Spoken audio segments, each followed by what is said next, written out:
habíamos anunciado, le había dicho al pastor Luis como director de adoración que yo iba a cerrar la carta de Judas en el día de hoy, pero cuando tú llegas al final, la manera como Judas cierra lo hace imposible cerrarla hoy, de manera que el intento se quedó a mitad, pero sí es un texto que va concluyendo lo que Judas tenía que decir, y a manera de recordatorio quiero mencionar que creo que en la primera exposición de esta carta yo dije que el versículo clave, el versículo central sobre el cual toda la carta gira es el versículo 3, y menciono eso por algo que quiero comentar en un momento, pero esto es lo que dice el versículo 3.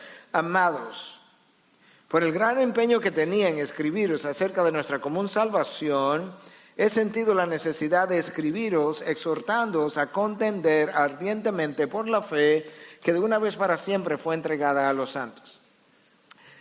Menciono eso porque cualquier cosa que se tenga que decir, que yo haya dicho en mensajes anteriores o que vaya a decir en el día de hoy, cuelga de ese versículo.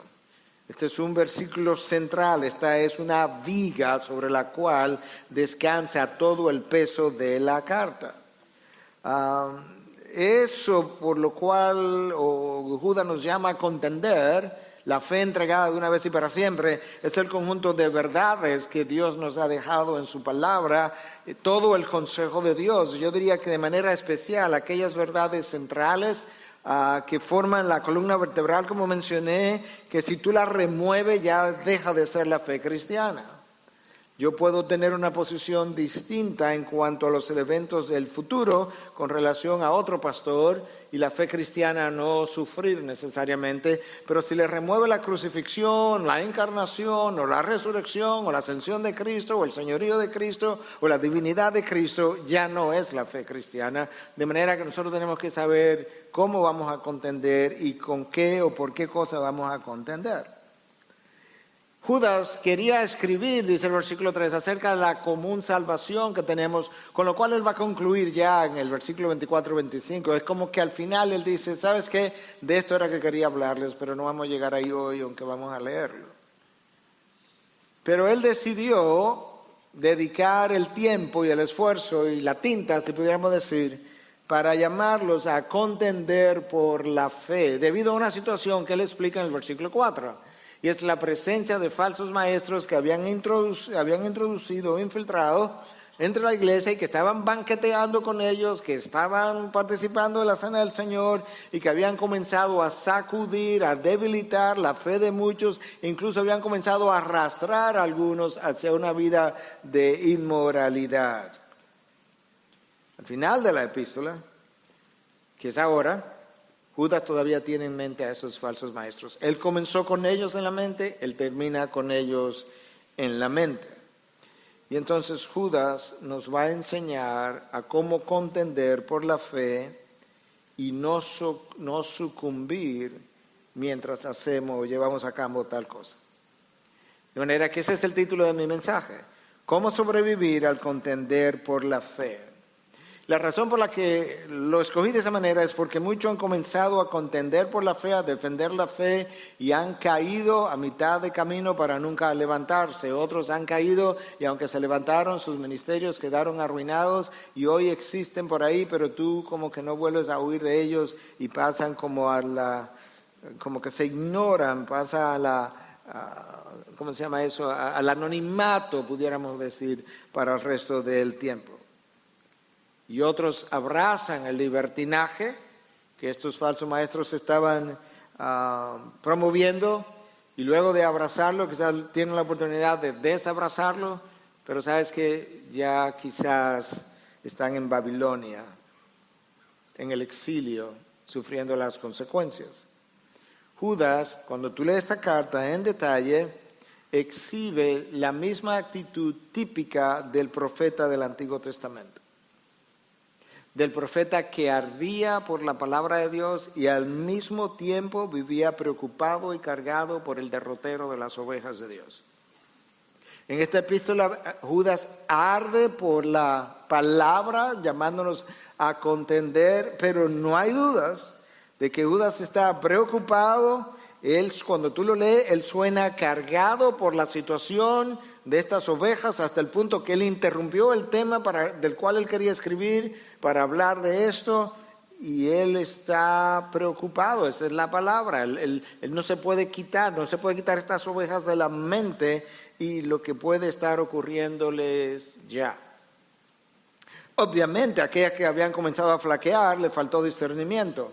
Le faltó discernimiento, conocimiento para diferenciar la verdad del error. Pero ¿sabes algo? Si le faltó discernimiento para hacer eso, debieron haber tenido suficiente discernimiento para ver la diferencia del estilo de vida del falso profeta y del verdadero profeta, del verdadero maestro y del falso maestro. En el Antiguo Testamento tú podías hacer eso. Tú podías ver la forma como vivía un verdadero profeta de Dios, tú podías ver cómo vivía un falso profeta e inmediatamente concluir en qué bando estaba cada uno de ellos. El profeta del Antiguo Testamento, porque estoy comparando a Judas con ese personaje, era un personaje que fue frecuentemente incomprendido, porque él parecía tener dos personalidades. Aquellos que estudiaron en el instituto la materia de introducción al Antiguo Testamento recordarán que yo dediqué una clase entera a ver la personalidad del profeta del Antiguo Testamento. Y él parecía tener dos personalidades, una fuerte y severa y una sensible y tierna al mismo tiempo. Muy como Dios, cuando tuve su juicio y cuando tuve su gracia y misericordia infinita. De esa misma forma, tú puedes ver a Judas, cuán severo él es cuando él llama a estos maestros, los compara con animales irracionales y les llama impíos y que se van detrás de tus pasiones. Y luego tú este otro lado misericordioso donde Judas muestra otra parte de su corazón hasta el punto que al final, como lo vamos a ver hoy, Él nos llama a tener misericordia aún con aquellas ovejas que están ya inmersas en el pecado. El profeta del Antiguo Testamento odiaba la tibieza y Judas también. De ahí el llamado a contender fervientemente. Eso no está ahí por accidente. Tú puedes casi sentir lo que Judas estaba sintiendo en su interior. Y ese enviado de Dios, tanto en el Antiguo Testamento como en el Nuevo Testamento, tenía una personalidad altamente sensible hacia el pecado, aún en medio de su propia pecaminosidad. Isaías se ve como un hombre de labios impuros, pero él tiene una sensibilidad extrema hacia el pecado que está alrededor.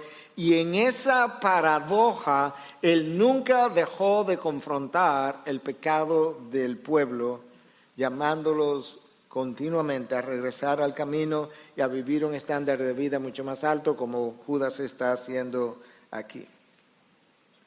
Judas está cargado, como ya yo mencioné, está cargado con algunas ovejas que han sido afectadas por la mala enseñanza y ha sido afectada. Recuerda que estos son maestros, son falsos pero son maestros, que han sido afectadas por la mala enseñanza de maestros que ellos mismos se han involucrado en prácticas inmorales de sexualidad con las ovejas del Señor. Eso no es algo pequeño. Las palabras de Judas fueron chocantes, animales irracionales, y siguen siendo chocantes hoy a la hora de tú leer sus denuncias.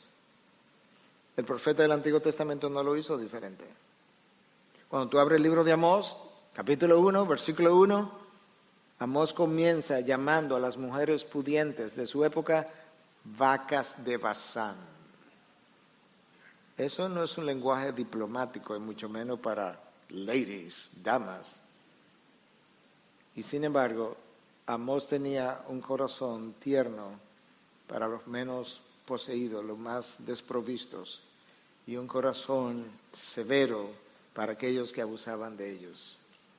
Esa aparente dicotomía del profeta del Antiguo Testamento, tuve algo de eso en las palabras de Judas. Yo quiero con esa introducción leer del versículo 17 al 25, aunque el 24 y el 25 no lo vamos a exponer.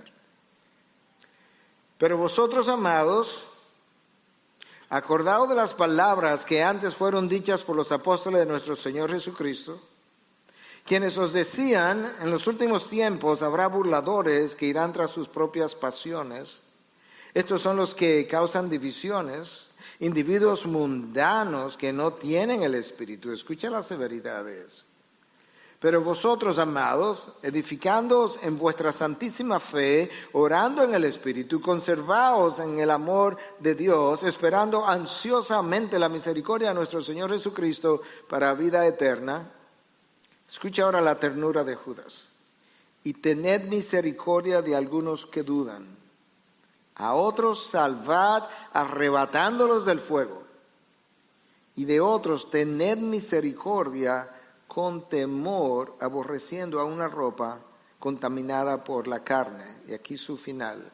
Y a aquel que es poderoso para guardaros sin caída y para presentaros sin mancha en presencia de su gloria con gran alegría, al único Dios nuestro, Salvador, por medio de Jesucristo nuestro Señor, sea gloria, majestad, dominio y autoridad antes de todo tiempo y ahora y por todos los siglos. Amén. Como dirían por ahí, qué cierre.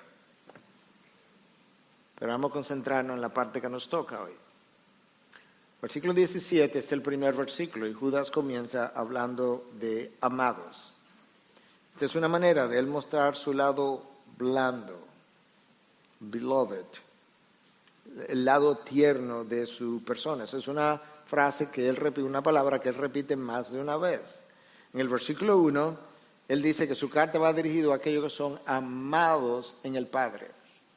En el versículo 3, él los llama a contender, pero los llama como amados. Amados, y luego les llama a contender. En el versículo 20, él vuelve a dirigirse a ellos como amados para que se edifiquen mutuamente. Y en el versículo 17 es el que yo acabo de leer. 4 veces en una carta corta de un solo capítulo, Judas se refiere a aquellos que son sus seguidores como amados. Eso es un lenguaje muy diferente al que él usó cuando se estaba refiriendo a aquellos falsos maestros que estaban haciéndole daño a las ovejas del Señor. El versículo 19, él llama a estos falsos maestros y dice que ellos son seguidores de pasiones impías. Severo. Versículo 20, amados, tierno. Y yo creo que en estos breves versículos, Judas tiene grandes lecciones, algunas llanas, algunas de cierta profundidad para cada uno de nosotros. Lo primero que Judas hace, que nos enseña, es que nos llama a recordar. Otra vez, Segunda de Pedro hace lo mismo, Judas hace lo mismo en un par de ocasiones. Y esto es lo que él dice, a recordar que las palabras que antes fueron dichas por los apóstoles de nuestro Señor Jesucristo, quienes os decían, en los últimos tiempos habrá burladores que irán tras sus propias pasiones impías. Pedro dice exactamente lo mismo en su segunda carta. En esta parte de la epístola, Judas vuelve a hablarnos de la realidad o la necesidad de recordar lo aprendido. Judas sabe, Dios sabe que inspiró esta palabra, la inclinación natural del ser humano a olvidar lo que una vez él supo. Aquellas cosas que nosotros aprendimos en nuestros inicios y que fueron suficientemente poderosas para mantenernos en el camino y para frenar nuestras pasiones con el tiempo, van perdiendo vigencia, van perdiendo brillo, van perdiendo fuerza y como que los frenos se van haciendo más débiles y Judas nos está llamando a acordarnos de aquellas cosas que una vez sirvieron para nosotros, para marcar el camino donde yo debía permanecer y sin embargo hoy son las cosas que yo violo. Cuando Judas habla de que recordaos las cosas que escribieron los apóstoles, obviamente él no se está incluyendo en ellos, en ese grupo, porque él no fue uno de ellos. Pero él sabe que Pablo, que Pedro, que Juan, ellos escribieron acerca del espíritu de la apostasía y escribieron acerca de estos burladores que vendrían en los últimos tiempos, en los últimos días, negando al Señor, negando su venida, y por eso es que él está llamando a ese recordatorio. ¿Cuál es la razón para llamarlos a recordar? Yo se lo acabo de mencionar, la inclinación, la tendencia continua del ser humano a olvidar lo que ya se le ha dicho. Ustedes han vivido eso con sus propios hijos. Tiene que arreglar la cama todos los días. Sí, mami. Y mañana no está arreglada. ¿Por qué no la arreglaste? Se me olvidó. Aunque es una inclinación humana, es inexcusable.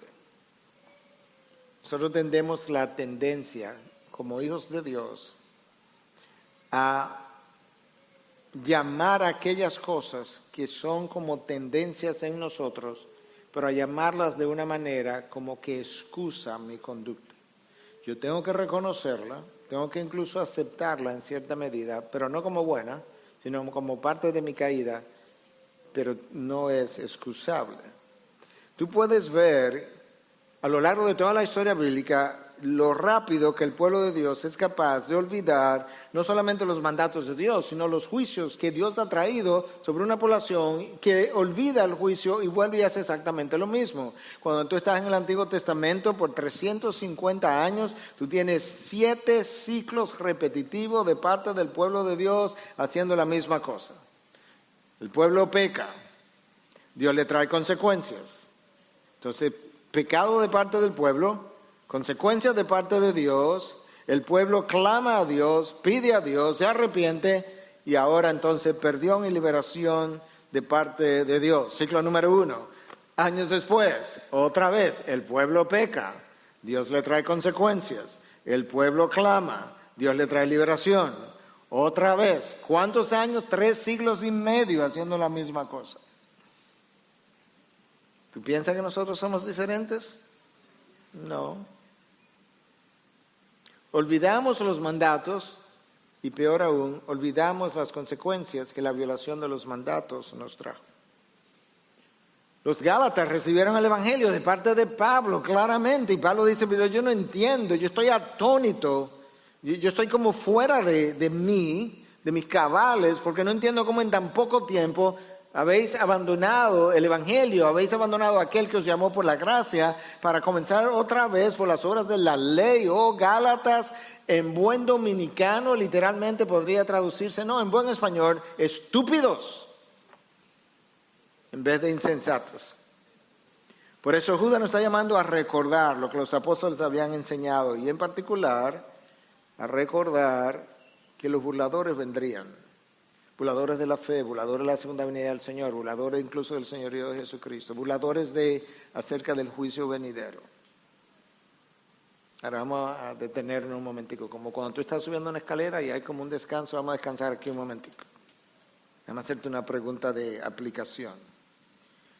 ¿Cuáles mandatos de Dios tú has olvidado últimamente, lo has violado y te han traído consecuencias? Una pregunta derivada de esa.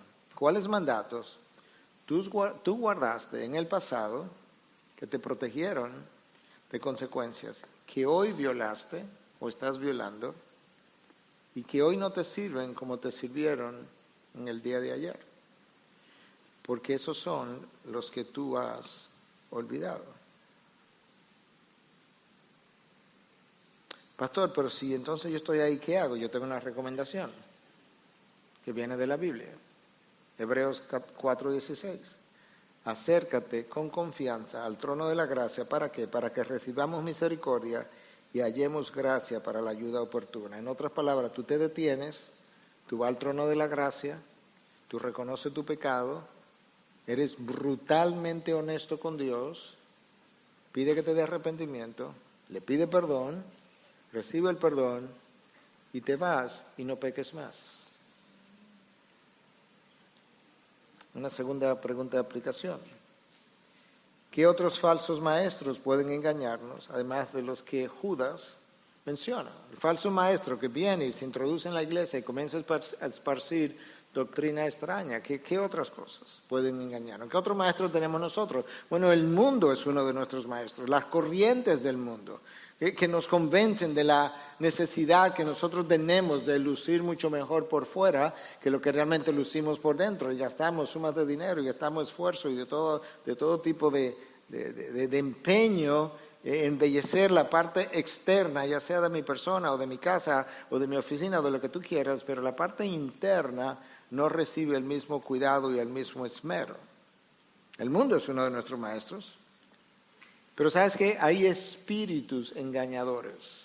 Pablo le habló a Timoteo en su primera carta, en 4:1, y dice, el Espíritu dice claramente, el Espíritu con E mayúscula, que en los últimos tiempos son los tiempos desde la resurrección de Cristo hasta que Él regrese, que en los últimos tiempos algunos apostatarán de la fe, ¿cómo? Prestando atención a espíritus engañadores y a doctrinas de demonios.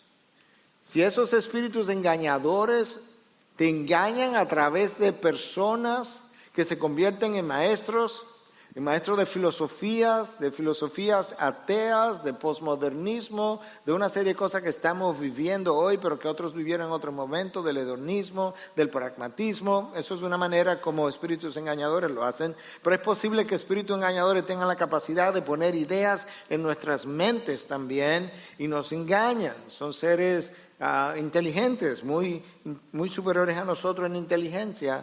Y Pablo está diciendo que vendrán espíritus engañadores. De hecho, en la segunda carta a los tesalonicenses, en los tiempos finales, dice que Dios mismo les enviará un espíritu engañador para que crean la mentira, porque no amaron la verdad. ¿Cómo se va a manifestar ese espíritu de engaño?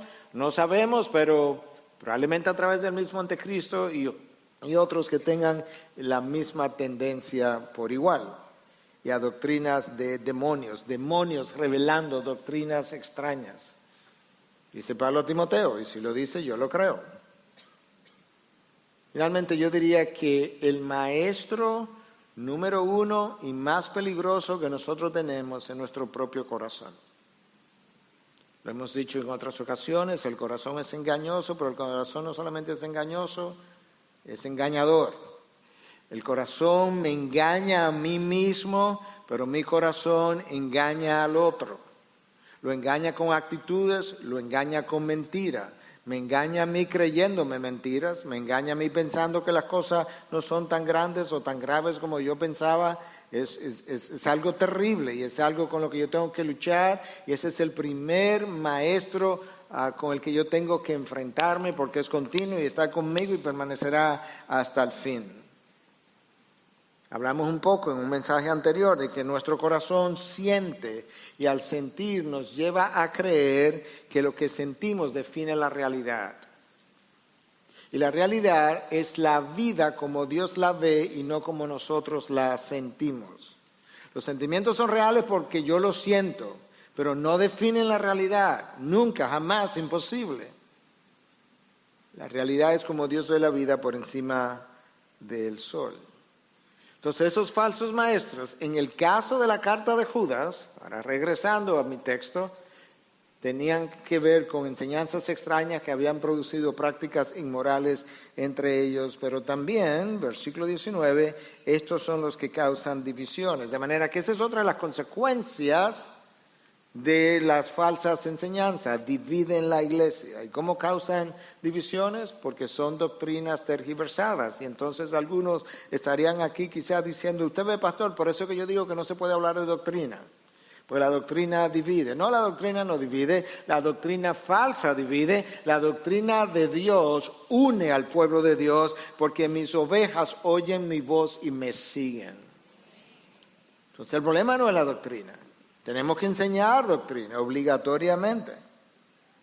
Judas había mencionado, ahora está mencionando divisiones, pero había mencionado estilo de vida inmoral, había mencionado también cómo estas ovejas habían abrazado falsas enseñanzas y estaban apostatando de la fe. Todo eso son consecuencias de la mala doctrina y la mala enseñanza. En el versículo 19, Judas nos deja ver la parte severa de su personalidad y llama a esta gente mundanos, que carecen del Espíritu del Señor, que se burlan de nuestra fe, como dijimos, se burlan de la venida de Cristo, se burlan del señorío de Cristo, se burlan de los mandatos de Dios, piensan que nunca serán juzgados. Y para completarlo dice, esa gente no tiene el Espíritu. Ellos pueden hablar en el nombre del Señor, pero no tienen el Espíritu. Y Pablo ya le había hablado a los Corintios, y le había dicho a los Corintios, le había dicho algo como esto en su primera carta 12:3. Por tanto, os hago saber que nadie hablando por el Espíritu de Dios dice Jesús es anatema. Nadie dice, ni Jesús es anatema, ni Jesús no es Dios, ni Jesús es el Hijo de Dios, ni Jesús no va a venir, ni Jesús va a tener un juicio. Nadie que posea el Espíritu va a contradecir las Escrituras que el Espíritu inspiró. Y nadie puede decir, con sinceridad por lo menos, Jesús es el Señor, excepto por el Espíritu Santo. Esta gente estaba bajo persecución y estaba bajo una persecución que los hacía negar la fe con frecuencia. Hay una carta que sobrevivió de un gobernador de nombre Plinio, que estaba bajo el emperador Trajano, primer siglo, segundo siglo, y él hablaba de cómo él perseguía a los cristianos y le hacía una pregunta de si Cristo era Señor o no, y si respondían que sí, volvía y se la preguntaba, y si respondían que sí, se la hacía una tercera vez, y si la tercera vez confesaba, pues él lo mandaba a ejecutar. Es bajo estas condiciones que esta gente está viviendo, y Judas está diciendo, si bajo esa presión también reciben la presión de falsos maestros, el apostatar de la fe sería sumamente fácil. Por eso es que el autor de Hebreos, cuando reflexionábamos con ustedes el miércoles para los que estuvieron aquí, le dice, pero saben una cosa, ustedes no han luchado, ustedes no han tenido lucha contra el pecado hasta el punto de tener que derramar sangre. Ustedes no están en esta categoría de esta gente. De manera que no me digas que luchar contra el pecado es tan difícil cuando esta gente lo ha tenido difícil. Pero eso es donde ellos, aquellos hebreos de la carta a los hebreos, no estaban ahí. Entonces esos falsos maestros mostraban que no tenían el Espíritu de varias maneras. Primero, no enseñaban conforme o de manera congruente con lo que el Espíritu había revelado. Número 2, no tenían dominio propio. Número 3, tenían un estilo de vida inmoral. Número 4, rechazaban el señorío de Cristo. Todo eso es consistente con alguien que no tiene el Espíritu. Lo peor es que al infiltrarse dentro de la iglesia, al promover la inmoralidad dentro de la iglesia, ellos mismos llegaron a arrastrar personas dentro de la iglesia a su propia inmoralidad. Y para eso Cristo pronunció palabras también sumamente severas. En Mateo 18, del 6 al 7, dice el texto que Él estaba hablando a sus discípulos, a aquellos de ustedes que van a pastorear, a aquellos de ustedes que van a enseñar, y le dice, pero al que haga tropezar a uno de estos pequeñitos que creen en mí, no está hablando de niños, está hablando de sus ovejas, como Juan cuando llama a sus seguidores hijitos. Pero el que haga tropezar a uno de estos pequeñitos que creen en mí, mejor le sería que le colgaran al cuello una piedra de molino de las que mueve un asno y que se ahogara en lo profundo del mar. Ay de los que son piedras de tropiezo. Ay del mundo por sus piedras de tropiezo. Porque es inevitable que vengan piedras de tropiezo, pero hay de aquel hombre por quien viene el tropiezo, mayormente hablándole a sus discípulos. Entonces es como la primera parte del texto de Judas, la primera observación, pero ahora Judas pasa de los versículos 20 al 23 y nos enseña cómo contender por la fe.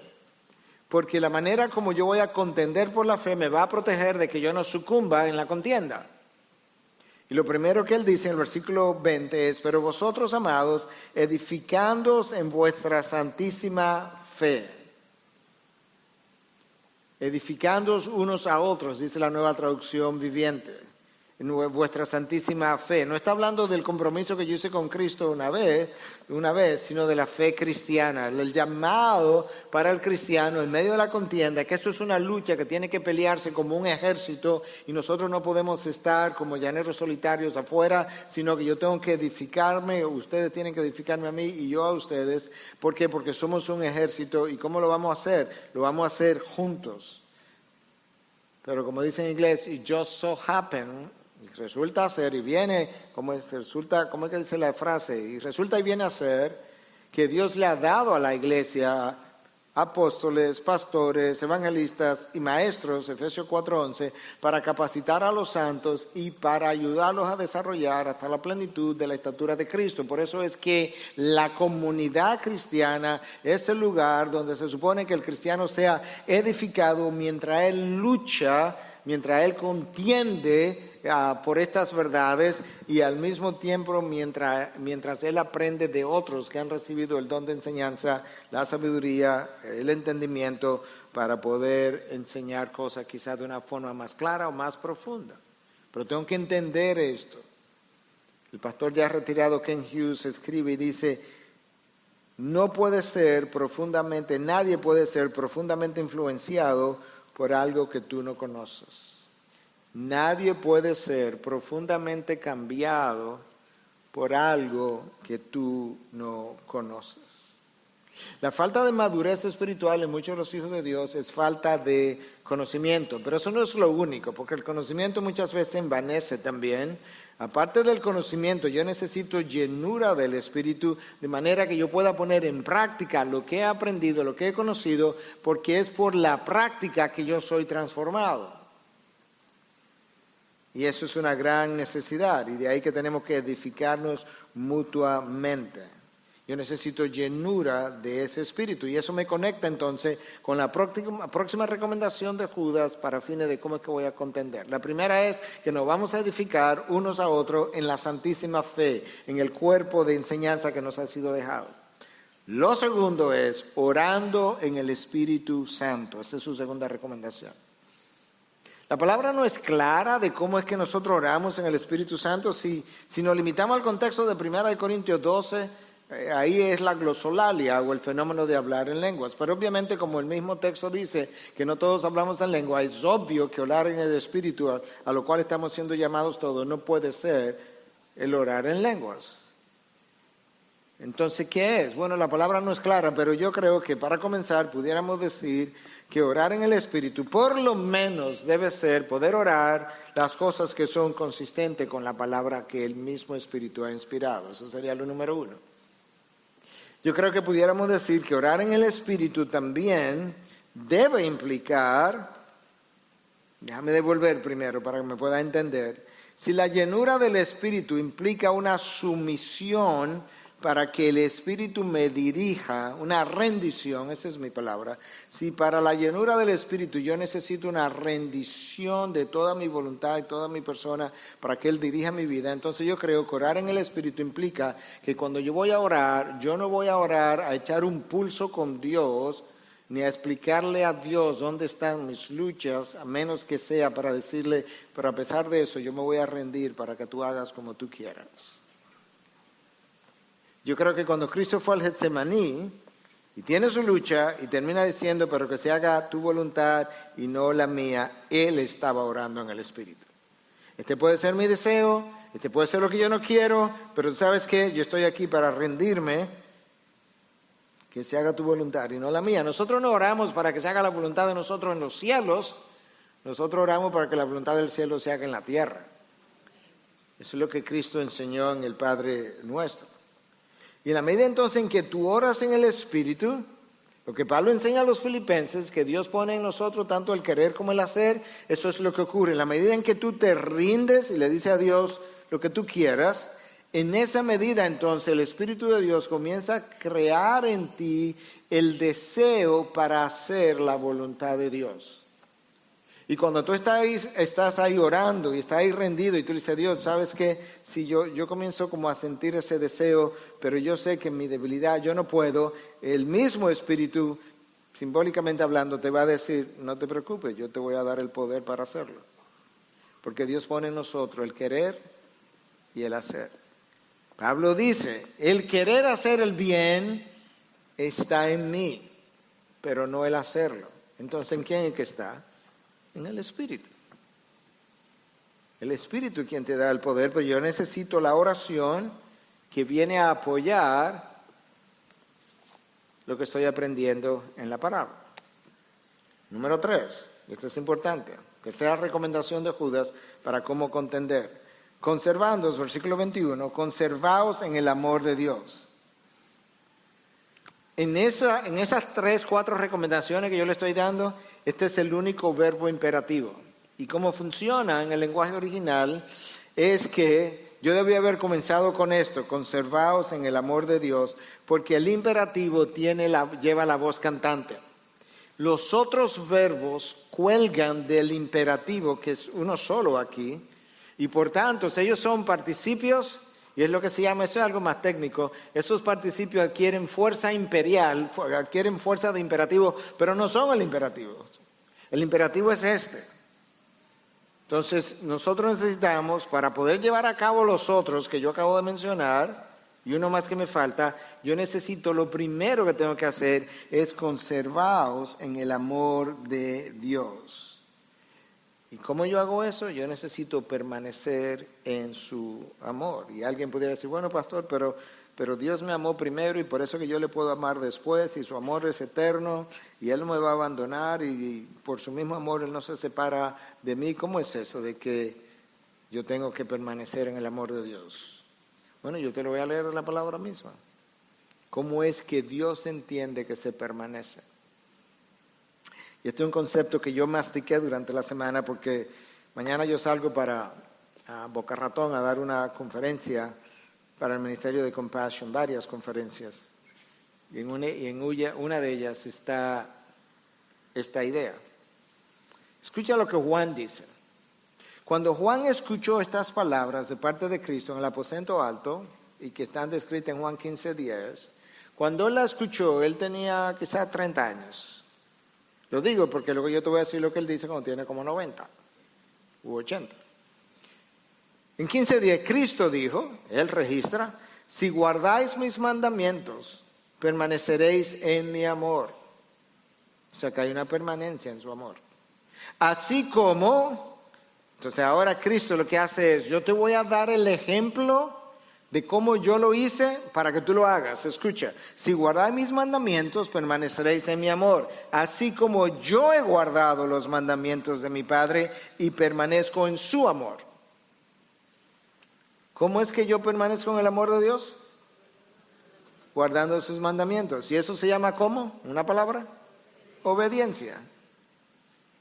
Eso es Juan escuchando una enseñanza cuando él tenía como 30 años. Juan envejece y ahora está escribiendo en los años 90. Tenía quizás no sé cuántos años, pero estaba viejito. Y él escribe su primera carta. Y en 3:24 él escribe algo todavía más claro quizás. El que guarda sus mandamientos permanece en él y Dios en él. Tan pronto yo entro en una vida de desobediencia, yo no estoy permaneciendo en su amor.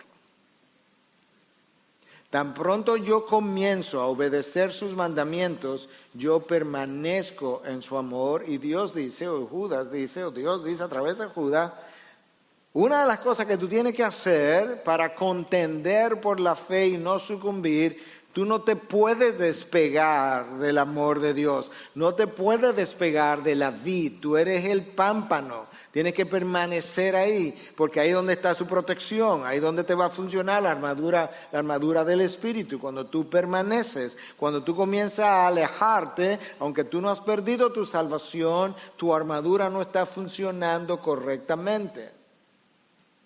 D.A. Carson, comentando acerca de esto, dice, nosotros permanecemos en Él al obedecer sus mandamientos. Y entonces, ¿cómo no permanecemos en Él? Al desobedecer sus mandamientos. Entonces, Judas ha hecho 3 cosas hasta ahora y nos falta una, 3 recomendaciones. Número 1, edifíquense en lo que han aprendido mutuamente. Número 2, él le llama en vuestra santísima fe. Número 2, oren en el Espíritu. Número 3, que es el primero, porque es el imperativo, permanecer en el amor de Dios. Y número 4, esperando ansiosamente la misericordia de nuestro Señor Jesucristo para vida eterna. En otras palabras, no pierda de vista que Cristo vuelve, no pierda de vista su segunda venida. Anímate esperando, cobra ánimo, estar esperándola con ansiedad, con expectativa, y que eso, el saber que tú vas a entrar a la vida venidera relativamente pronto, te anime para que tú puedas contender y no sucumbir pensando en el aquí y en el ahora. Entonces ahora tenemos los fieles que están haciendo 4 cosas, o deben hacer 4 cosas, se edifican mutuamente, oran en el Espíritu, permanecen en el amor de Dios y esperan con cierto sentido de expectación la venida de Cristo. Pero hay otro grupo que no anda así. En el camino, esos fieles, y esta es la parte que tiene que ver de aquí en adelante más con nosotros los pastores, que quiero como dedicarnos a nosotros mismos, comenzando conmigo. Hay unos que no van a estar así. Entonces, ¿qué hacemos con ellos? Y aquí tú vas a ver el lado tierno de Judas, el lado severo en contra de los falsos maestros, ahora el lado tierno de Judas.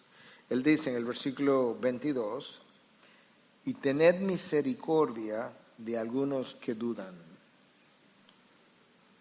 Hay algunos que van a dudar, quizás porque estas falsas enseñanzas que los falsos maestros trajeron, lo confundieron, están dudando. Hay otros que van a dudar, como recuerdo esta semana, el viernes, yo estaba hablándole a un grupo de secundaria, y al final era de otro tema, era el tema de reproducción sexual y el diseño de Dios en la reproducción o en las relaciones sexuales y sus distorsiones. Y al final vinieron dos jóvenes, separados de dos iglesias diferentes. Me dijeron, pastor, ¿cómo yo sé si yo soy salvo? Y ellos lucían ellos lucían como preocupados. Y el miércoles pasado, después del tiempo de comunión y del tiempo de confesión y arrepentimiento que tuvimos aquí, otro joven, pero ya adulto, se me acercó. Me dice, pastor, ¿cómo yo sé si soy salvo?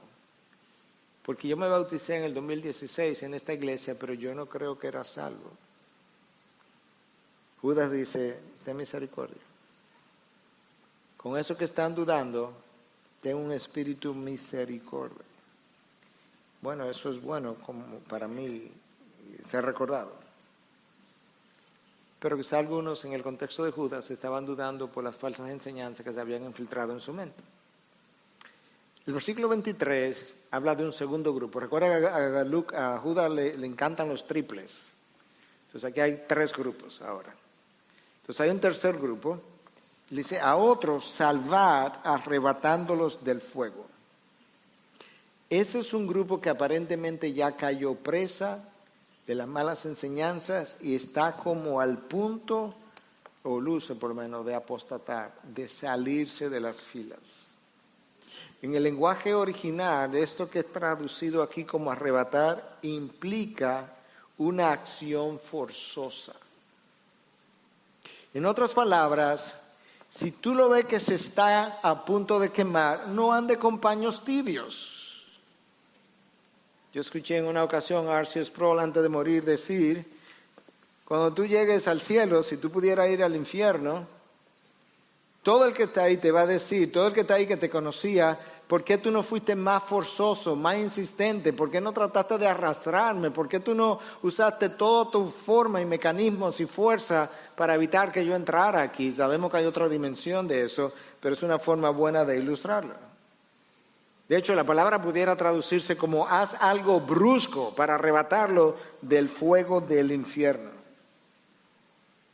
Hay un grupo que dudan, Judas dice, ten misericordia de ellos. De este otro grupo, tú también vas a tener misericordia, pero sabes que tiene que ser más agresivo cuando tú lo persigues y le caigas atrás.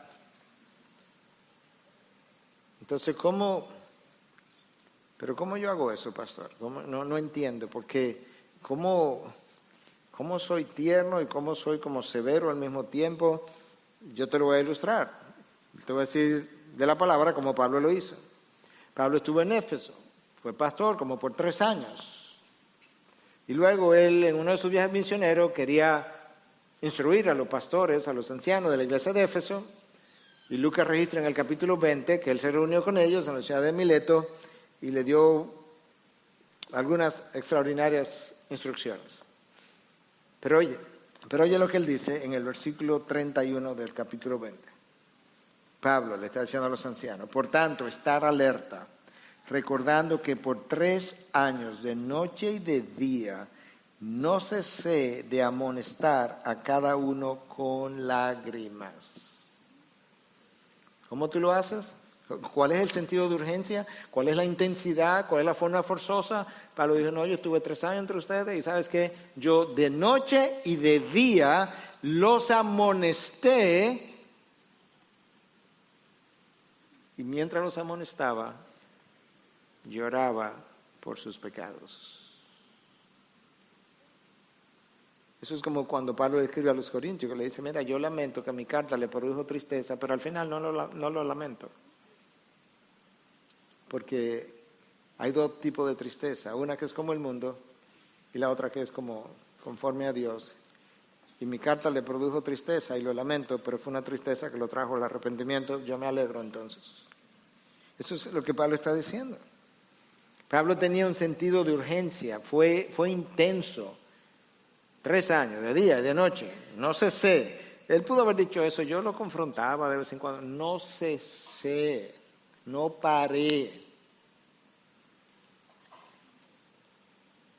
A Pablo le dolían las ovejas. A Pablo le dolían las ovejas que conocían la verdad y habían comprometido la verdad y que no estaban cuidando su salvación con temor y temblor, porque él sabe las consecuencias. A Pablo le preocupaban y le dolían las personas que vivían el Evangelio. Él dice eso de los judíos y no le hacían caso al Evangelio. Él dice, yo me sacaría los ojos por ustedes. A Pablo le dolían personas que escucharon el Evangelio, que estuvieron contigo, que sirvieron contigo, como un Demas, en el caso nuestro, personas que fueron hasta diáconos de aquí y hoy están en el mundo. Yo no sé si cuando tú piensas en ellos te duelen. Yo pienso en ellos intermitentemente como ahora y me duelen. Es sumamente doloroso saber que personas sirvieron a tu lado, te sirvieron a ti. Tú los contabas como lavados por la sangre de Cristo y hoy están sucios por el mundo. El puritano George Swinnock decía que no confrontar el pecado en el corazón de las ovejas es permitirle que cometan suicidio contra su alma.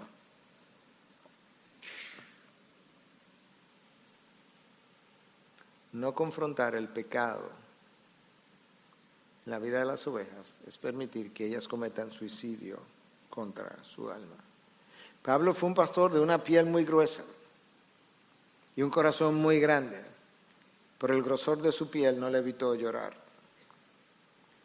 Y él aprendió eso de Jesucristo. Escucha lo que el autor de Hebreos dice en 5:7. Cristo en los días de su vida terrenal ofreció ruegos y súplicas con gran clamor y lágrimas. ¿Tú no piensas que él estaba llorando por él? No, él le dice a las mujeres que estaban llorando por él, mujeres, no lloren por mí, lloren por sus hijos. Cristo oró, Cristo clamó, Cristo suplicó, Cristo oró, rogó, suplicó, clamó con lágrimas. ¿Por quién? Por sus ovejas. Las ovejas que Dios había puesto, que su padre le había dado. Y Judas nos está diciendo, tú tienes que tener misericordia de ellas, pero ¿sabes qué? Si están a punto de quemarse, la misericordia luce un poquito diferente. Es misericordia, ellos no lo van a sentir como misericordia, tiene que ser brusco, tiene que lanzarte detrás de ellas. Haz lo que tú puedas.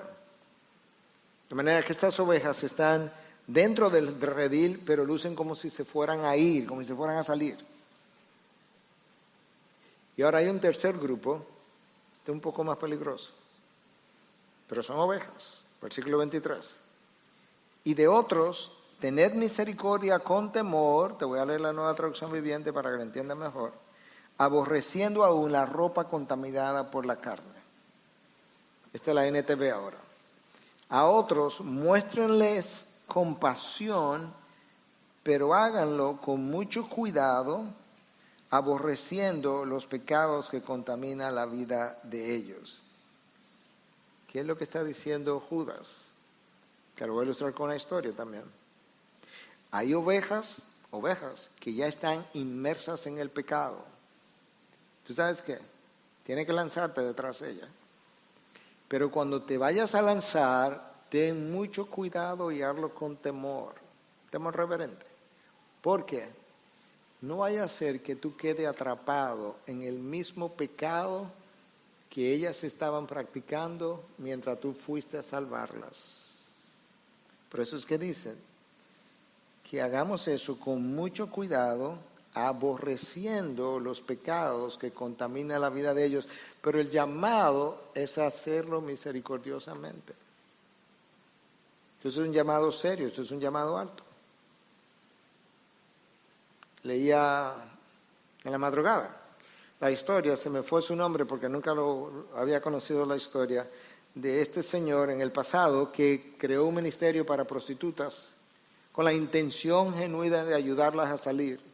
Y al final de su vida él daba testimonio, está escrito, forma parte de la historia, que él terminó teniendo relaciones con 80 o 90 de ellas. Y que él recuerda que quizá logró salvar a una sola. Dios lo hizo. A eso es que Judas se está refiriendo. Es que el trabajo del pastor es como el trabajo del bombero, que con cierta frecuencia perece en el ejercicio de su función. Y Judas dice, ten cuidado. Eso no es diferente a lo que Pablo le dice a los ancianos de Éfeso en 20:28 del libro de los Hechos, cuando dice, tened cuidado de vosotros y de toda la grey. Espérate, antes de cuidar de la grey, cuídate, tened cuidado de vosotros y de toda la grey, en medio de la cual el Espíritu Santo ha hecho obispos para pastorear la iglesia de Dios, la cual él compró con su propia sangre. Miguel, cuídate. Y luego cuida de la grey. Y las razones son estas. Número 1, tú no eres inmune a ningún pecado al que una oveja pueda ser susceptible. Número 2, la iglesia no te hizo pastor, el Espíritu de Dios te hizo pastor. Número 3, las ovejas que se te han dado para que las cuide, Cristo las compró a precio de sangre, para que tú contribuyas a formar su imagen en él.